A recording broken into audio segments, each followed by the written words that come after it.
Hi, welcome back, boys and girls. I just wanted to go over a couple of things for everybody at home when we're doing our opinion writing and some things that we need to make sure that we're doing.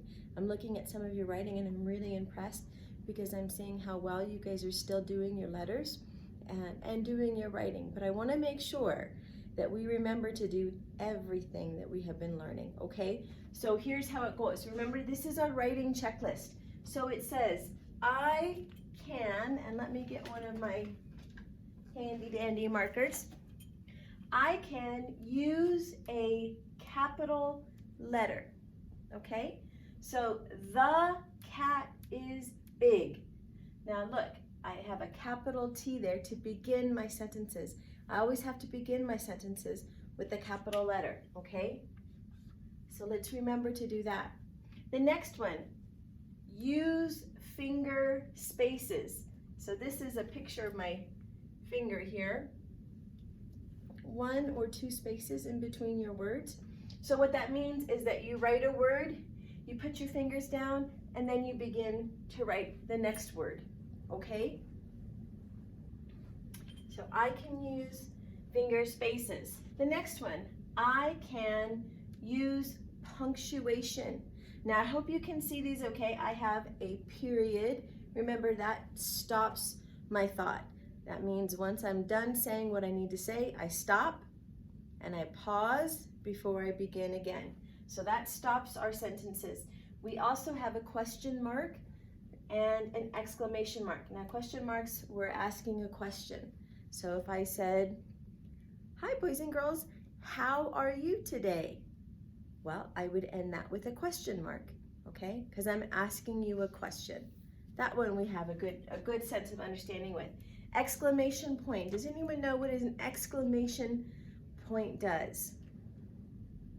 It stops your sentences, but what else does it do? Right? It shows emotion, right? So we put all kinds of emotion and feeling and excitement, and then we end it with with a exclamation mark. Like if I would say, yikes, it's snowing outside, I would end that with an exclamation mark because yikes, it is snowing outside. I have a lot of feelings about that.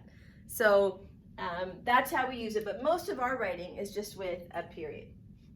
For right now, because we're just learning. The other thing that's so important, and I don't know if you're like my daughter, remember Piper, she's in 1st grade. Since we've been doing work from home, she says to me all the time, Mom, how do you spell this word? Mom, how do you spell that word? How do you spell this word?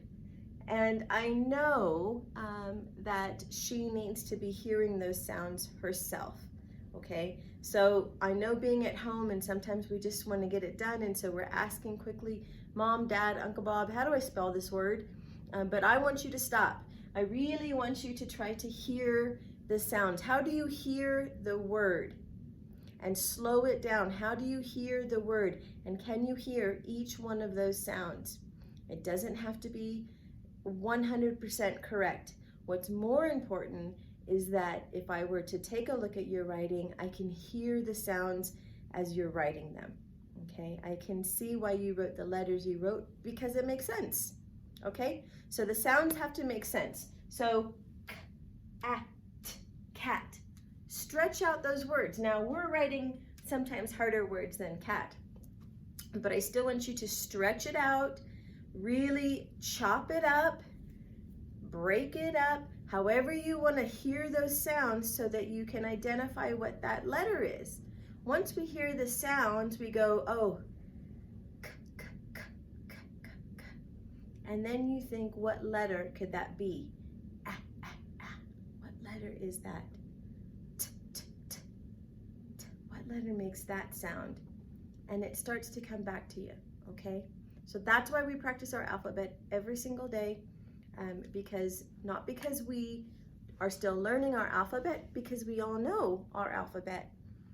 What we're learning is how to use what we know for our writing, okay? So it keeps those sounds fresh in our head. All right, you got this. We're gonna check that one off. You guys are fantastic writers. Keep up the good work.